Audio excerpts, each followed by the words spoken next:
Ratusan warga Banda Aceh melaksanakan sholat gerhana bulan di Masjid Raya Baitur Rahman.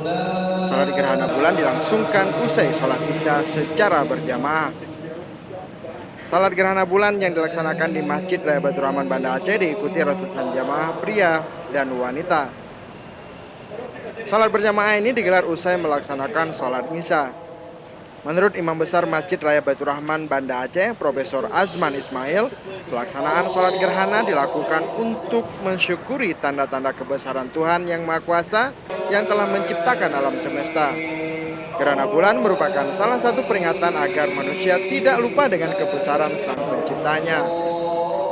Selain itu, sholat gerhana juga untuk mendapatkan pahala tambahan di saat terjadi fenomena alam yang jarang terjadi ini.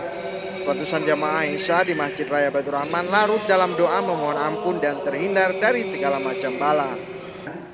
Dengan salat 2 rakaat yang lain, sementara salat sunat seperti salat gerhana bulan pada malam ini, kalau kita melakukannya kita mendapat pahala daripada Allah Subhanahu wa taala, dan kalau kita tidak melakukannya tidaklah mendapat dosa daripada Allah Subhanahu wa taala.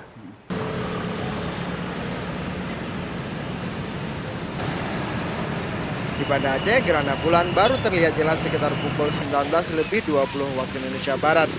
Namun karena cuaca mendung, bulan sempat tertutup awan. Warga Banda Aceh tidak sempat melihat gerhana total karena faktor cuaca. Gerhana bulan yang tampak di Banda Aceh seperti bulan sabit, usai sinar matahari menutupi seluruh isi bulan.